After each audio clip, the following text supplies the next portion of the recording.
Hi everyone, how are you doing? I hope you guys are doing great. Happy Saturday. Wherever you are today, I hope you are having a fantastic day. Welcome to Facts and Two Cents. This is Petal. As you know, we are a channel that supports the Duke and Duchess of Sussex, Harry, Meghan, baby Archie. Oh, big boy Archie, I should say. Baby Lily, Mama Doria, Poola, Guy, the chickens, and the entire Invictus crew. We have adopted them as part of the family, so they are part of us now. Anyways, oh my goodness, lots of stuff has been happening but as you know, we are biased and we are petty and we are very protective of our faves. So no coming for our faves in the comments or we will come for you. You know that. Um, no leaving nasty messages on our comments because we will block you. Also, as you see the little scrolly thing in the bottom there, please, if you haven't already, please subscribe to our channel and click the notification bell so that you know when we drop a video. You can always also support us by joining our channel. Join our 2 cents crew where you can support us monthly, and also like and share this video. We are trying to build a larger community, so liking this video and sharing it with your friends and family would be most helpful. So thank you so much, and on to what we're going to be talking about. It is a real come down, man. For the last few days, the last week or so with Invictus, I have the worst sleeping patterns because of Invictus, because the Hague is 5-6 hours ahead of us. So it's early mornings, posting everything, and then all of a sudden last night it was over. And so today we are, just sort of everyone is love tweeting and thanking everyone and just it's just, oh my goodness. And I can't get over this picture of Harry speaking, giving I guess that you could say the keynote speech of the closing ceremony. And just this photo, I saw it on Twitter and I was like, oh my goodness, look at this. This is a packed house. Look at all the athletes and their colors in the front. And then, such an enthusiastic, amazing audience. It just, The Hague has been everyone keeps saying they've never experienced anything like that. And I know I have never experienced anything like that watching the videos of whether it's the opening ceremony or the different games like basketball or rugby or sitting volleyball or whatever it is. The audience has been amazing. Audience of friends, family, and people visiting The Hague. And as I said in our podcast yesterday, the community, they were expecting 70,000 people. Turns out there were about 100,000 people visiting The Hague. And so they have had a fantastic time, really successful. It blew everybody away, And so, of course, we know, as I said, we talked about yesterday, in 2025, they have the winter hybrid that's going to be in Vancouver. Vancouver are celebrating. They are just, if you see the videos on Twitter, it's like, oh my goodness, they are excited for the first winter hybrid games to come there.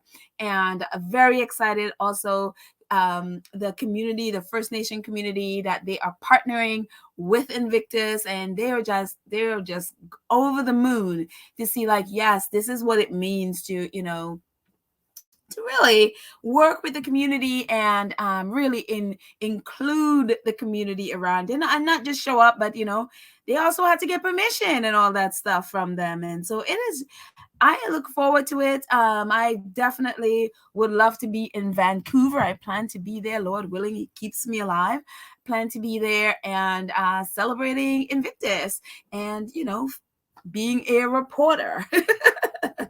And so I'm very excited about that. And but yeah, this photo is just I can't stop watching this photo. It just does it for me. And that's our boy Harry. Harry did this. It's just I am so proud of this man. I am so proud what he has accomplished, and not just him, but his entire team. But he is the front and center, the face of the Invictus, the founder, the face of the Invictus, and he just did such an incredible job, and his team did it just.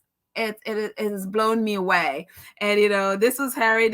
I think this was about the final thing he was saying. And I mean, look at that face. It's like, yeah, I'm the man. I'm just like, you go, Harry.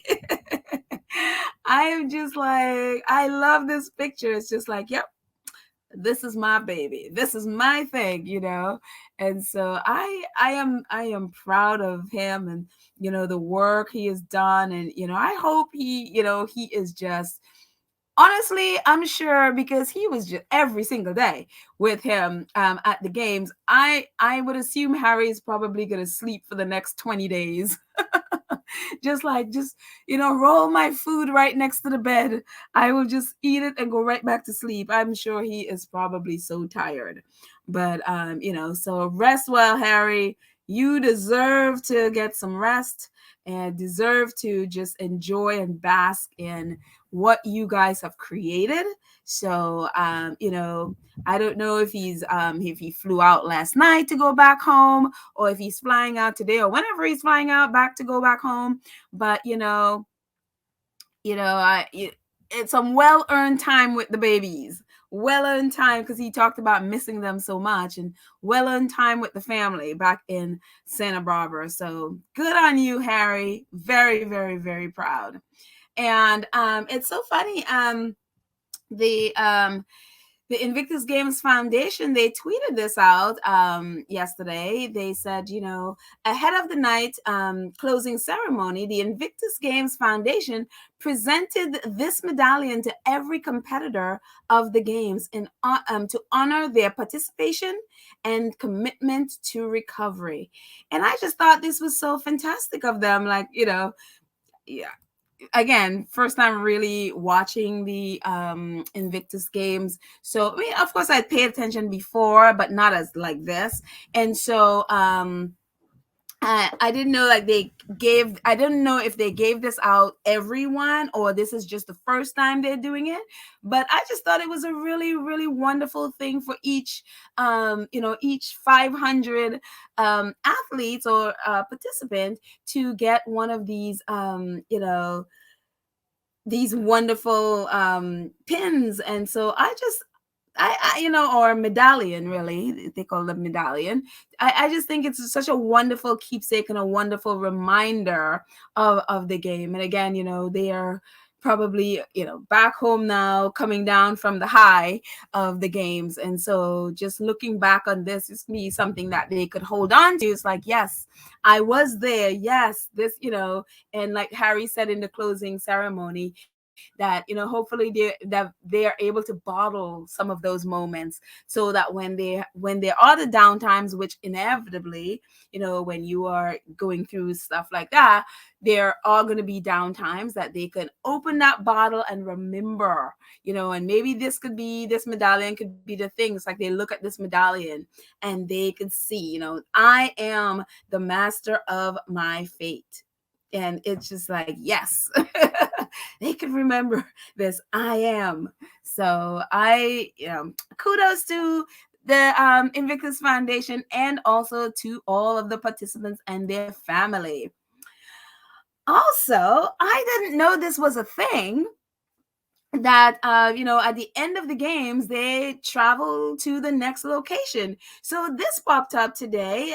Invictus Games Dusseldorf, which next year, which is Invictus Game 2023, there's a team of cyclists that have left The Hague and are cycling to Dusseldorf. And so team Invictus Games Dusseldorf tweeted this out today, and it says, "And we're off. A crew of our staff, Team Germany, and former competitors and veterans are bringing the flag of the Invictus Games from The Hague to Dusseldorf by bike. 3 days until Dusseldorf will be a home for respect." And it's just like, oh, I didn't know this was a thing. So they're going to be cycling for 3 days, taking the flag from The Hague to Dusseldorf. So there you go.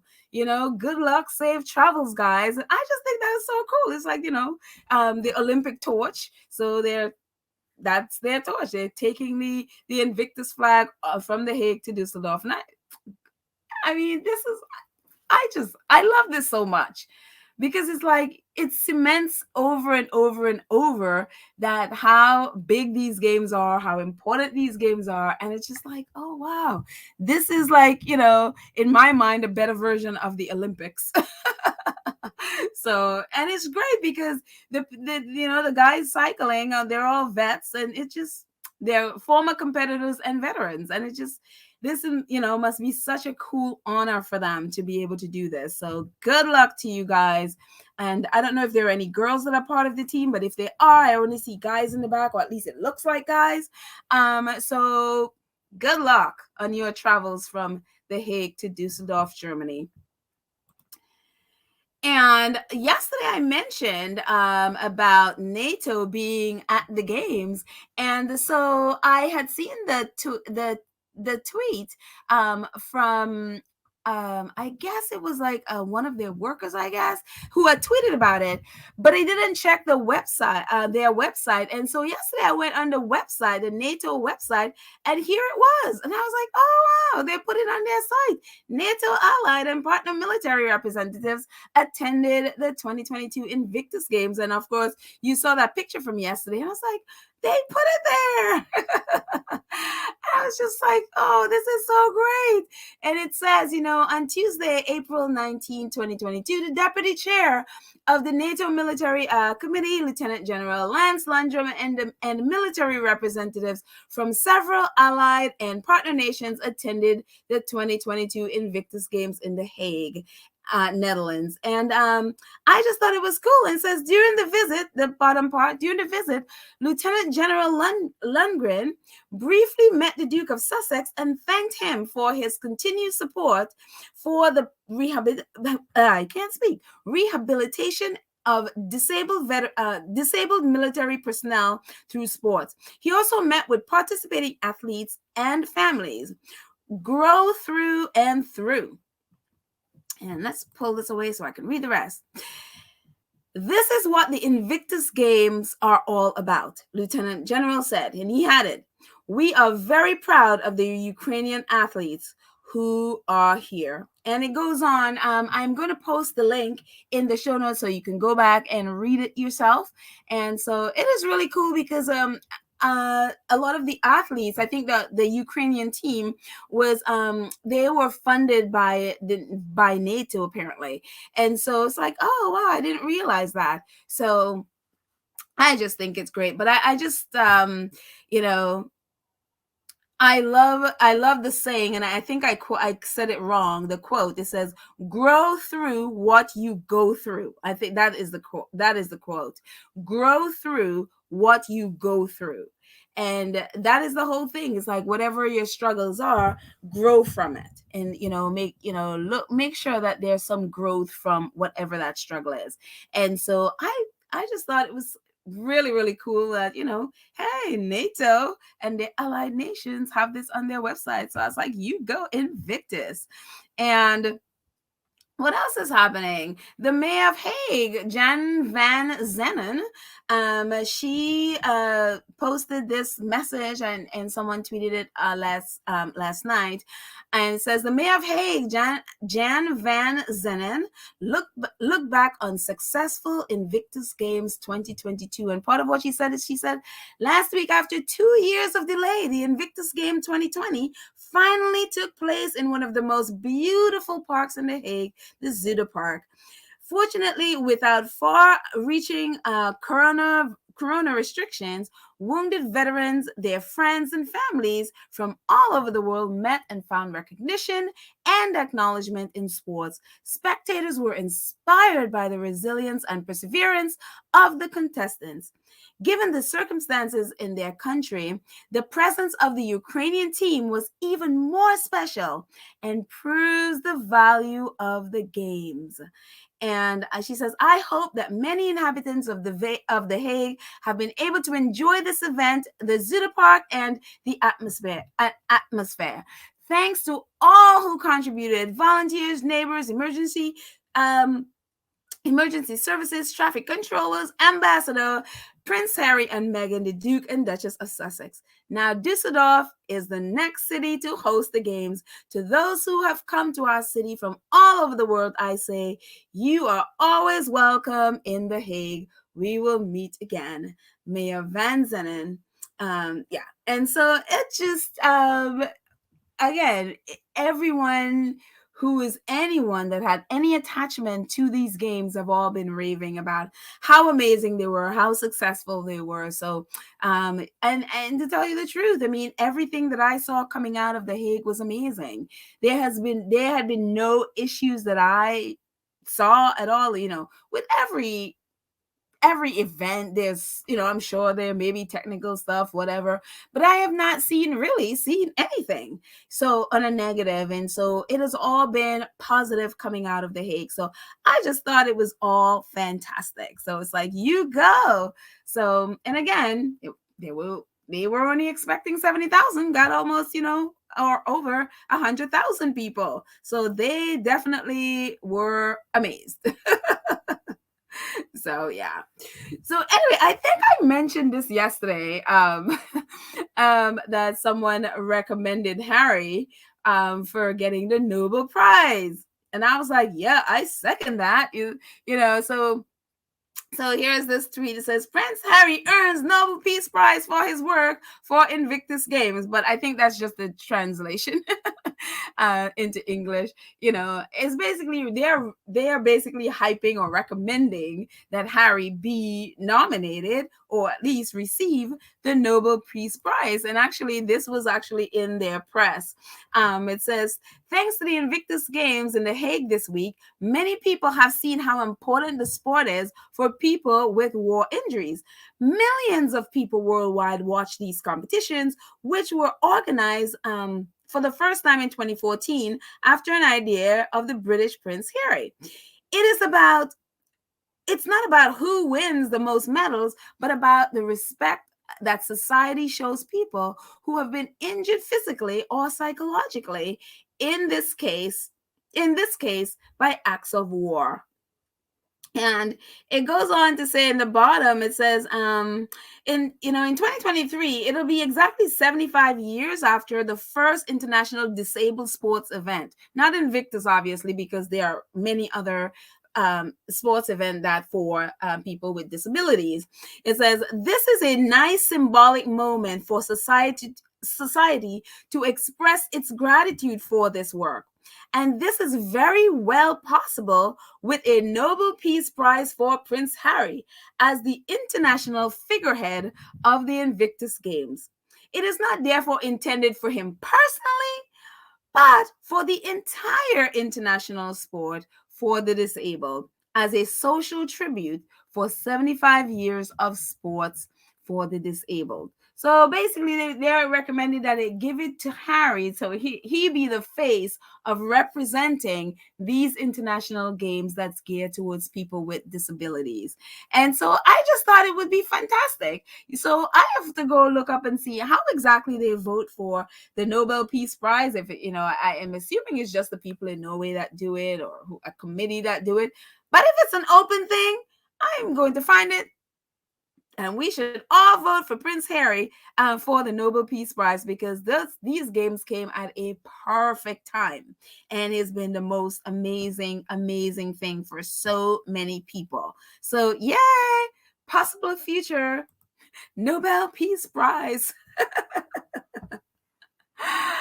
I love this. I just love this so much.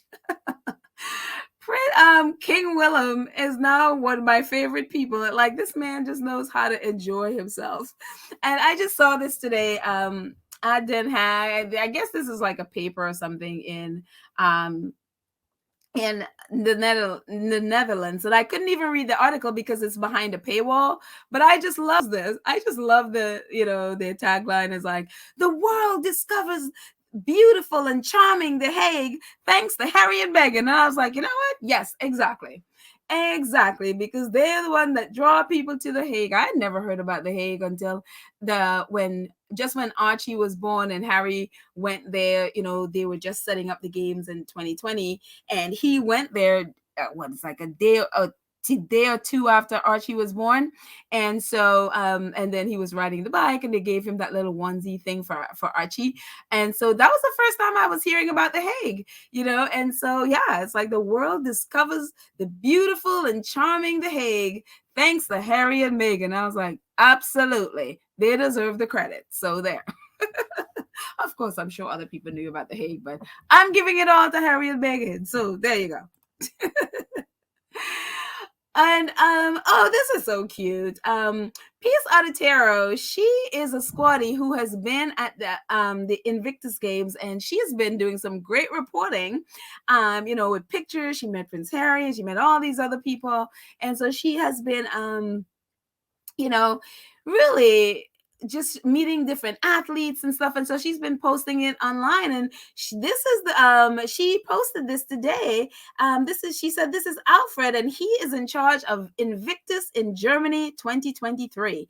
So I was just like, oh, that is so awesome. So she is going to be volunteering in Dusseldorf, the games there, and so he is responsible for it. So she's like, he said that it's going to be amazing. It's and according to this, an experience we will never forget. So we are just going to take Alfred's word for it, that he is going to be doing an incredible games in Dusseldorf next year, and we will never forget it. I hope to never forget it, because Lord willing, I will be in Dusseldorf. So and I have a big imagination. So when somebody said that to me, I am looking for out of this world. So there you go. Thank you, Pisa Tarot. Our squaddies are amazing. Don't be surprised. Oh, there is a clip from squaddies running and screaming and hugging Harry and hugging JJ Chalmers. One of them was like, take a picture. Ended up on BBC. The whole thing ended up on BBC. So don't be surprised if when the Heart of Invictus comes out, there are squaddies running, hugging Harry and screaming, take a picture. Oh my gosh. I'm telling you, we did not need regular press. That just the squaddies doing their madness at at the games was just enough. It was hilarious. But they were, and it's so wonderful because Harry and JJ just went right along with it and gave them hugs and everything, and it was just like, okay, hey. And I think Harry appreciated also too, that said that he appreciated that they traveled so far to just come and support. So yeah, it was fantastic. So anyways,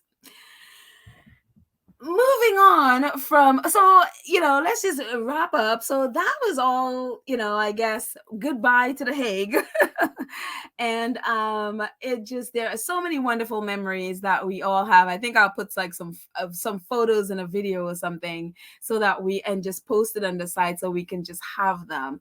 But it just, there are so many wonderful things that came out of that, and I just want to take a few days just to go over them, and just it was just a beautiful experience for me. And I was literally following along on Twitter and and YouTube and stuff, and I can only imagine how amazing it was for those, especially those squaddies who were there and experienced it in person. So so kudos to Harry, kudos to Meghan, kudos to the entire Invictus team, and to all of those incredible athletes and their families who were a part of this and who gave us so many things to be inspired by, and they just put their heart out there in every way.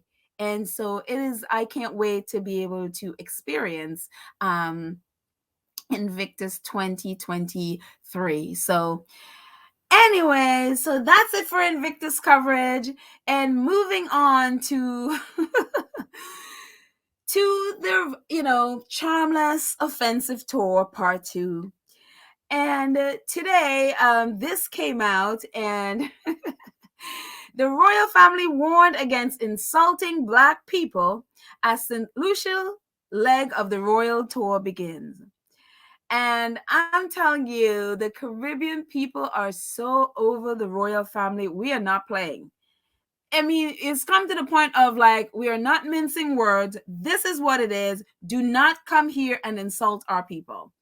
And this is from Nadine White from The Independent, who's the race reporter whose work I use here a lot. And she says the royal family has been cautioned against insulting descendants of African people who were enslaved by Britain with glib gloss over of past atrocities as the Platinum Jubilee Tour of Eastern Caribbean Island nations begin in St. Lucia.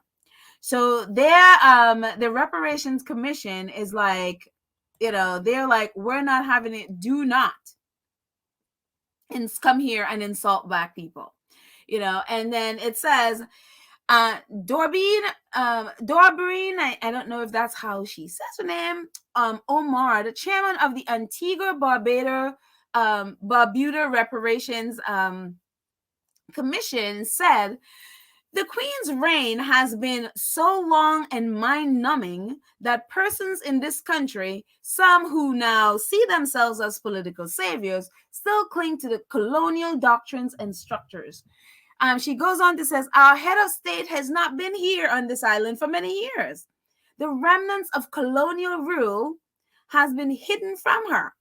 She has not seen the recent magnificent efforts our leaders and people have made to clean up the mess her British left here. And so she is from Antigua Barbuda. So they are, I think, starting their trip, I guess, in St. Lucia. And so she is, because I guess they're coming to her country next, or she might be the last one, but they may be coming to her country last. I've been so not paying attention to the story. I don't even remember which island they're going to next. I think they landed yesterday.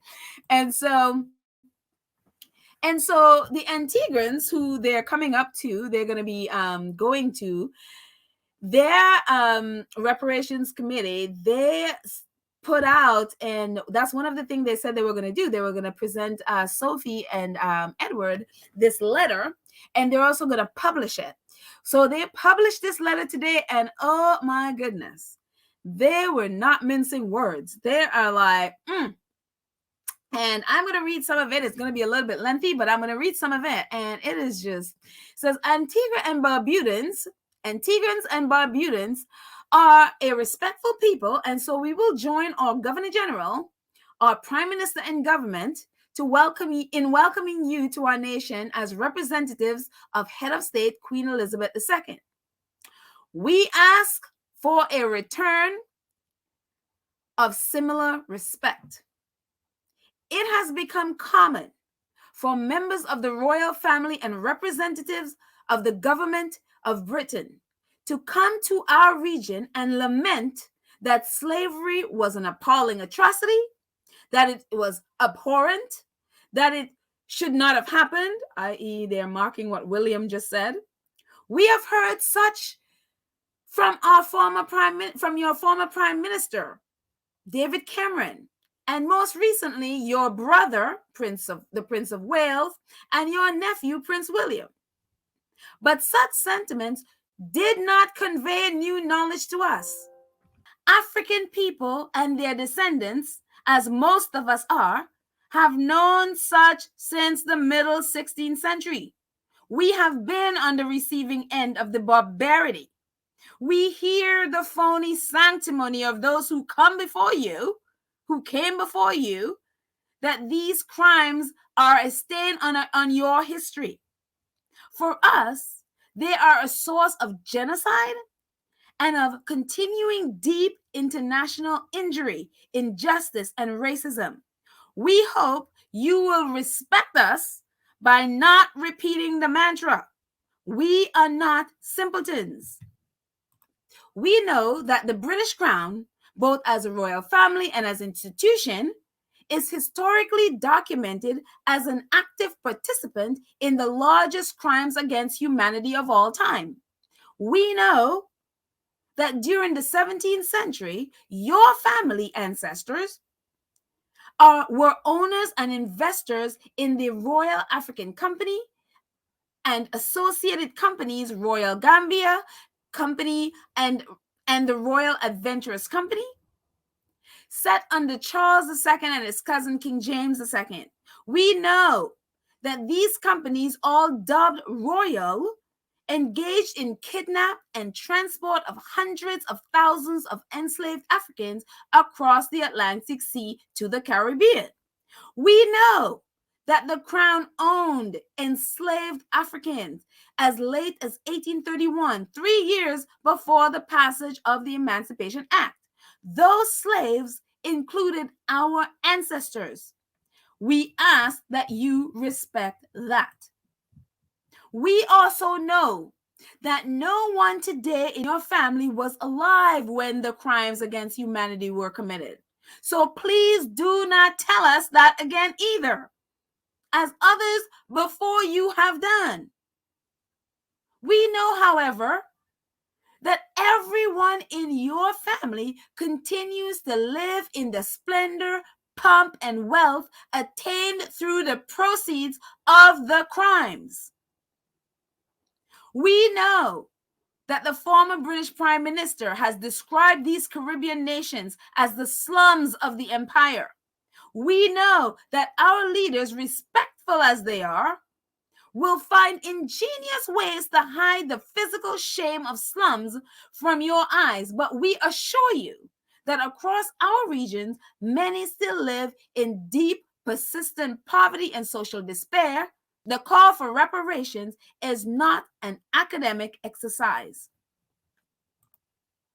Respectfully, we ask a few questions, and we hope you will provide answers during one of the addresses you are scheduled to make here or in other nations on your Goodwill Don't Leave Us tour.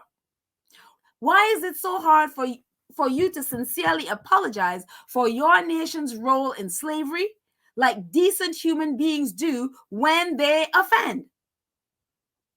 We know that acknowledging the accounting of wrongs is deeply enshrined within both the British law and society. Then why is it that you cannot apologize for your nation's documented historical wrongs? Do you think like members of your family before you seem to think that we are subhuman species and therefore are not worthy of an apology? I love the way that ended. And with utmost respect, Antigua and Barbuda Reparation Support Commission. And there's more to the letter, which I'm going to post in the description of this video. But I love that they didn't mince words. I love the fact that they're like, look, don't come and disrespect us. We're not simpletons. Do not come and tell us, that slavery was abhorrent and it shouldn't happen. And again, referencing William's lame speech that he did in Jamaica, or that it's a stain on your side. Like, yeah, we know that. We knew that since the 1660s, the 1600s. This is not news. Don't come and disrespect us with such ridiculous speeches. And I love the fact that they're like, look, why is it hard for you to apologize? Do you think, like the rest of them that came, that we are not worthy of an apology, that we're subhuman? And I love the bluntness of this. I love the bluntness. They're not playing. They're not like, you're not going to come around in our communities and then not deal with this. So it'll be interesting. Very interesting to see how Edward and Sophie will respond to this letter. If they would respond to this letter, it would be interesting to hear the apology, which, we know is not going to come, but it will be interesting to see if they, if finally they're willing to say, like, take ownership of it. I don't think so. Because again, they are in the Caribbean simply to what?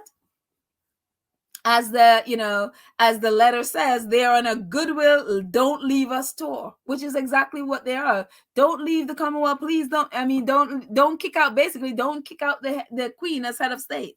This is what the tour is about. And I'm glad they put it in there. It's the don't leave us tour. And I totally love this.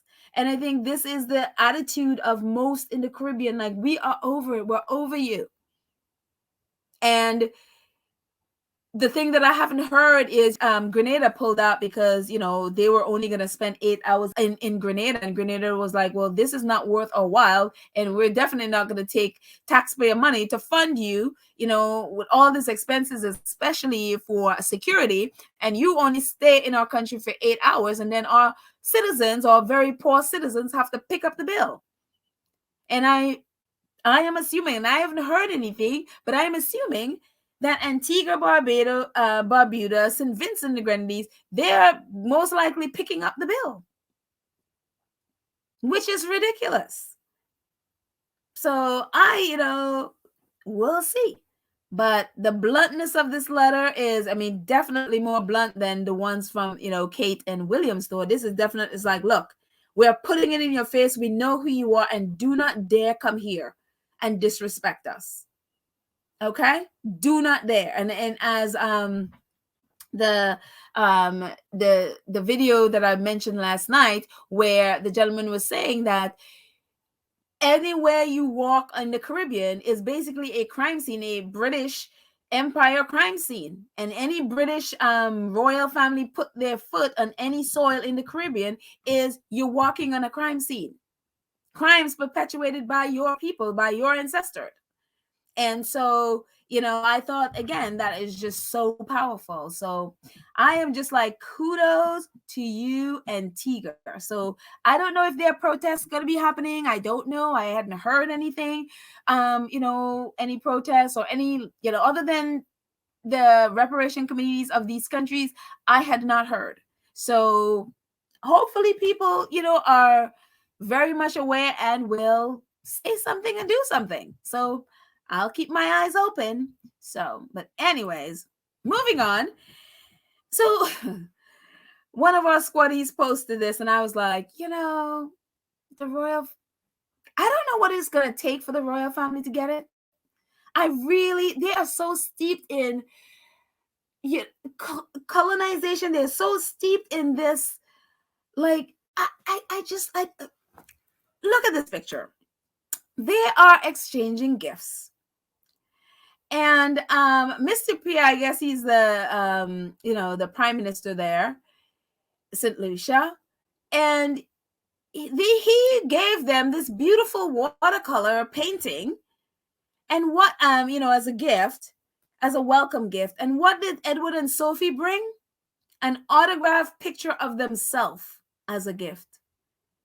And it's just like, did you seriously bring an autographed picture of yourself as a gift to somebody? You coming to someone's country, they're picking up your bill, picking up all that stuff, paying for you, for your trip that they didn't ask for. And the only thing that you can find to bring to them as a gift is an autographed picture of yourself. And it just, I don't even know how you start thinking that way, to get to thinking that way, to think that this is all that somebody deserves. I even hate those, those Christmas gifts where people put their pictures on it. And I know a lot of people do it. And I just always hated that. I'm like, is that a picture? Is that for me? Or you just want to show me a picture of yourself? So that's how I always take those things. And so this was very irritating to see. I'm like, you're going to go to another country and all you're going to give them is, and you expect them to be celebrating the Queen's Jubilee. And all you're going to be giving them as a gift is a picture of yourself. So anyway, I was just like, gross. So that's that is the royal family, unfortunately. And I just, I think we're at a point where I think we are just over the royal family. I think the Caribbean, and I'm so happy to see just how all the leaders are pretty much coming together on this, and one demanding reparations, one supporting each other as they all consider removing the queen as head of state, and I love the fact that it's like all of a sudden it's like the scales have dropped off of everyone's eyes, and now they're like, okay, this is ridiculous. There is no reason why we should have this woman as head of state. Why? I mean, the queen hasn't traveled in I don't know how many years, and you are pledging allegiance to somebody who hasn't even been into your country. Like, it's just such a stupid thing. Like, I don't even know how you fathom to still be doing that in 2022. So I am glad that everybody, all the leaders now, at least most of them, are on the same page of like, no, you're not worth it. You're just not worth it. It's not worth me, one, paying for you to come here for what? Nobody in my country relate to anything you do. Nothing. You have no impact on the lives of the people because nobody can relate to you. And on top of that, you bring back the whole race issue again. In the Caribbean, it's mostly Black and brown people.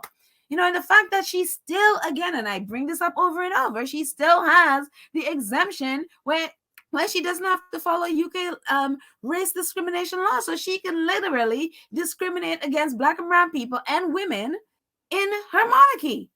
And it's just like, so this whole thing has always been like, I can't believe grown people are still allowing this nonsense to happen. So my fingers crossed that change they're coming. Big changes they're coming, and I can't wait. I mean, one of the things I just saw is like someone was saying, you know what? I believe this is the last royal tour, at least to the Caribbean, because nobody is putting up with this nonsense anymore. Nobody cares for this nonsense. Nobody cares to watch, a bunch of rich white people roll through our streets with their gloved hands. No one cares about this stuff anymore.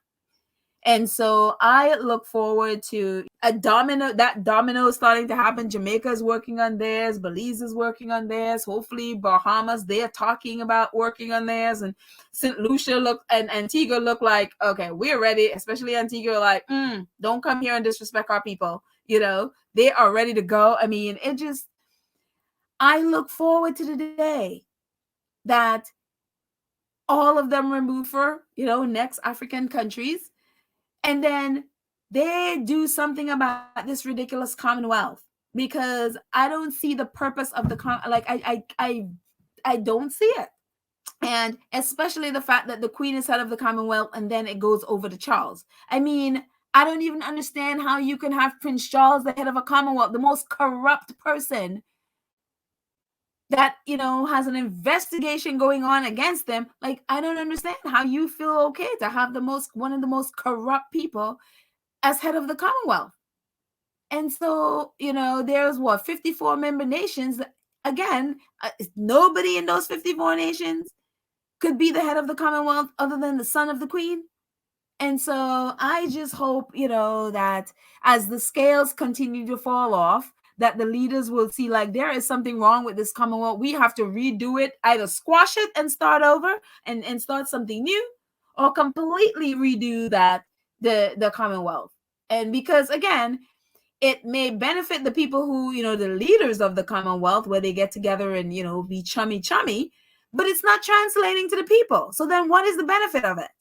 What is the use of it? So anyway, so I hope as the scales fall off, that's the other thing where people could see clearly that the Commonwealth is just, it's like, why is it there exactly? So, but anyway, guys, that's it. My little beef for the day. Thank you so much for watching. Again, at the bottom of the little of our video here, you see the scrolly thing going by. If you haven't, please subscribe. Please subscribe, like, and share our video. Again, there's a little scissor at the bottom of this video. Please feel free to clip a little piece of our video and share it if you'd like. Share it with your friends. It'll link right back to the video if they want to see the whole video. So definitely do that. And You can also join our 2 cents crew. You can support our channel monthly as part of our 2 cents crew. Please join. And there are other ways that you can support our channel as well. Again, we do have merchandise. So the link is in the description right under this video. Click the link and you'll see the link for our merchandise there. Definitely shop until you drop. And also this is also our background. This is art prints from my dad. These are pencils. He does them all in pencils, and I know people who have been listening to us, are part of our community, are interested in getting art prints. So you can also find it there as well. So again, thank you guys for your support. All of you who have supported us in the past and who support us now, we are most grateful for that support. So thank you guys so much, and I will see you next time. And we are going to go out with a little bit of music.